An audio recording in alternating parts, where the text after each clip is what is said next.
share with you about this journey that we can take during this holy season of the year, that is Advent. So today I'm going to talk a little bit about the cosmic Christ in this first Sunday of Advent. Today is the first Sunday, and it begins the holy days of contemplation and meditation that lead up to the celebration of Christmas.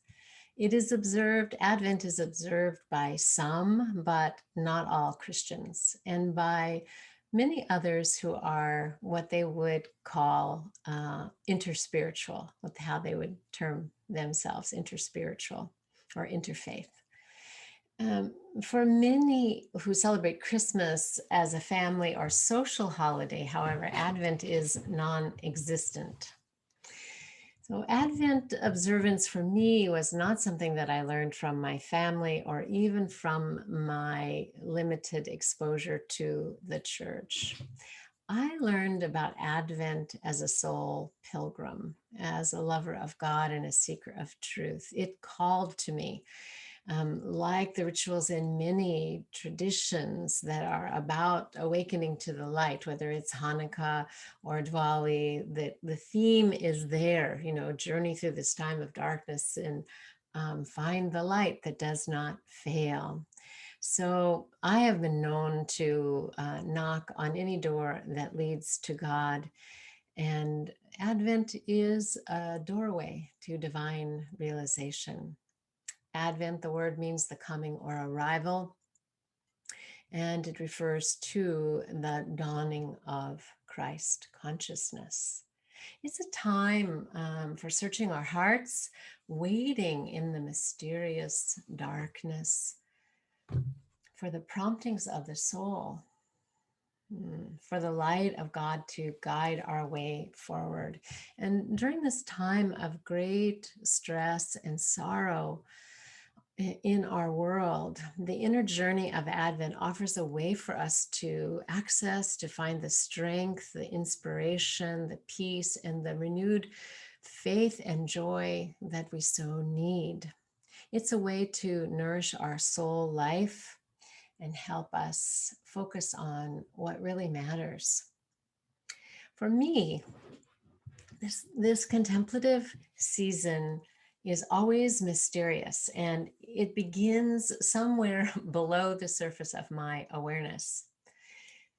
I notice it because I start to feel a little apprehensive or a little blue or something that I can't quite name, like something is amiss. And the pull towards the inner life gets stronger in me. I start having significant dreams that interrupt my sleep. I notice the season of fall having a last wild fling, the dancing leaves making their bow to the earth, the migrating birds heading south through my garden, and the squirrels, of course, working overtime. And then I notice, it seems to me, that staying in my pajamas would be the most efficient thing to do. And now, of course, with Zoom, that's possible, depending, of course, on your particular pajamas. I feel the press of some call of spirit. I feel the press of unfinished things and the pull of obligations, duties, and even the yearning for celebrations, even in these perilous times. The days are short and darkness grows long. I look for the light. The light that we seek, of course, is the inner light of the true self. Through contemplation and meditation, we prepare our hearts and our minds to reach what the yogis call kutastha chaitanya, realization of the universal Christ consciousness or Krishna consciousness, which is the unchanging, eternal, divine self of all. It's the prayer that we pray when we gather, lead us from the darkness of ignorance to the light of this true self. or the prophecy in the Hebrew Bible in Isaiah, the 9th chapter. The people who walked in darkness have seen a great light. Paramahansa Yogananda wrote, as Reverend Sundari quoted this morning, it is of utmost importance to all people, whatever their religion, that they experience within themselves the birth of the universal Christ. And of course, this was part of his mission as a Kriya Yogi, to bring together the mystical streams of the East and West for us to awaken to this one truth known by many names, this one light that is the light of all. So the question in this season, and of course in this time that we're living in, is how are we to encourage that birth? How are we to encourage that spiritual awakening? Well, it's the same way that we prepare ourselves for enlightenment or self and God realization, and that is we arrange conditions. We prepare, we wait for that which is already so to reveal itself to us. We make ourselves ready for revelation. And we make ourselves ready by becoming receptive to it in many ways, developing the eyes to see and the ears to hear. We watch and we wait like the shepherds tending their flock. We are mindful of the time in our life, of the season of the year, of the time in our world, of our dreams, what is happening around us and within us.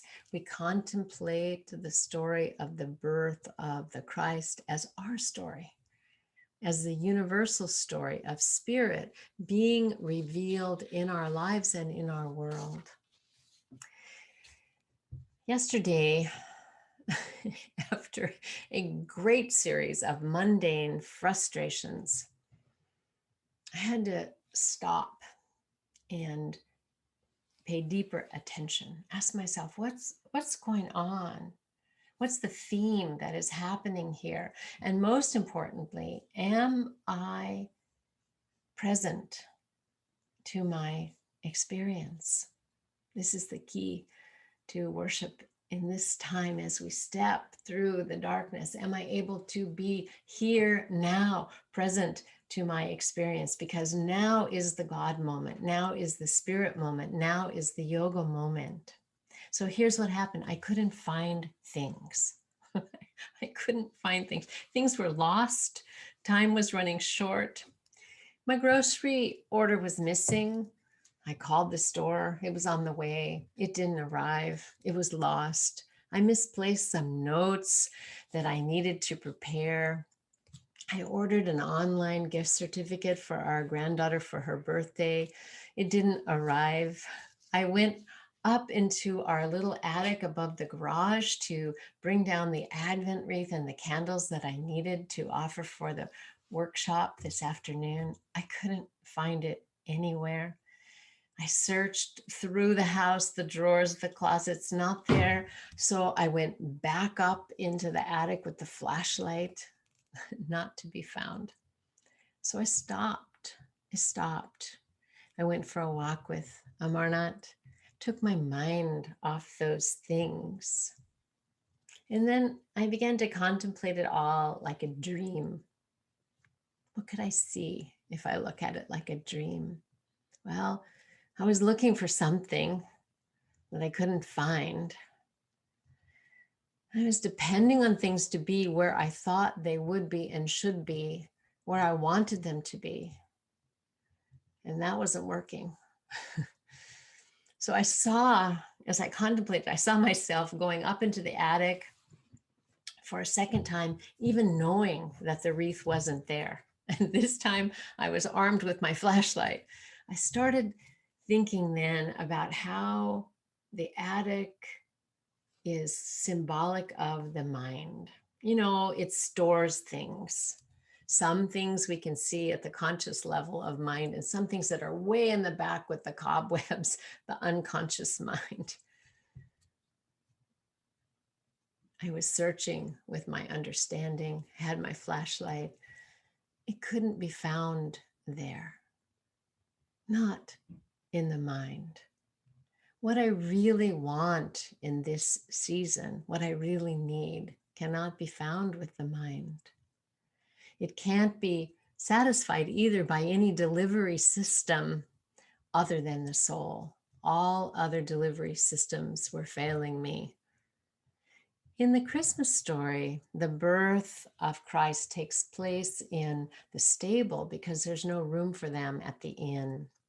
It's easy enough to see that the overfull inn is the mind that's too full of thoughts, that is incapable of meditation and contemplation, has no room for the birth of the divine light, the divine realization. My attic.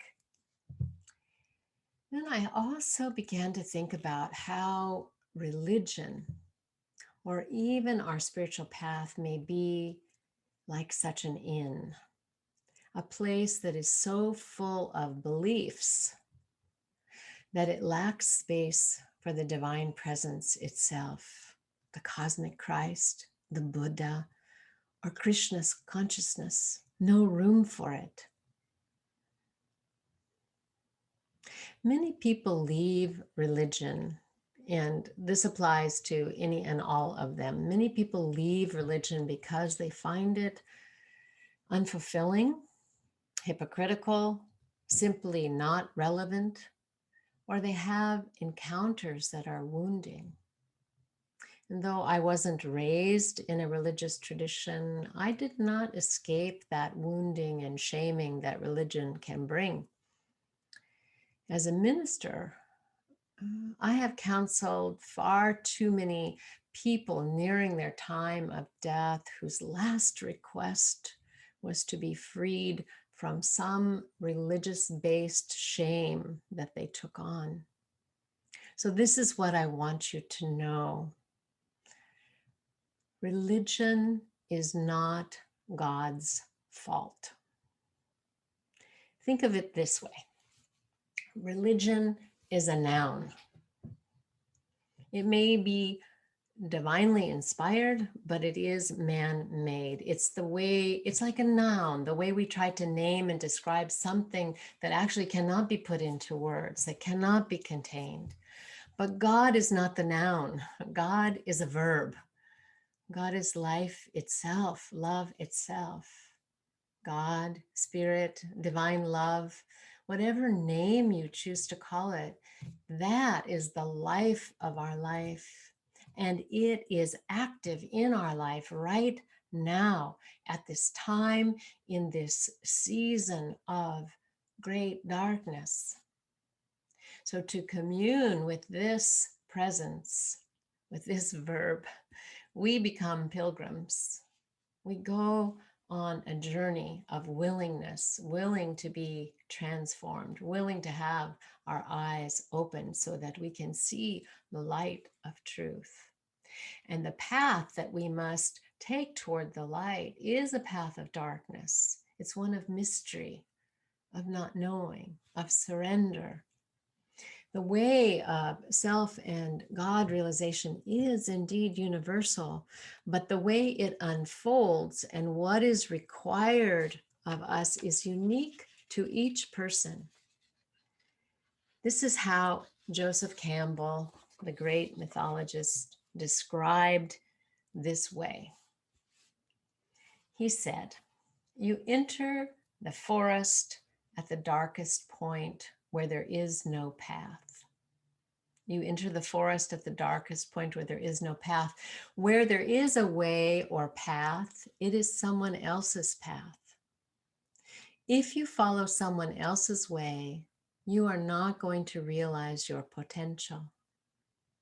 The goal is to find those levels in the psyche that open, open, open, and finally open to the mystery of yourself being Buddha consciousness or the Christ consciousness. And that's the journey. May our journey in this season be grace-filled. May it bring to us the inspiration that gives us strength, renews our faith, and leads us to divine joy. Om. Peace.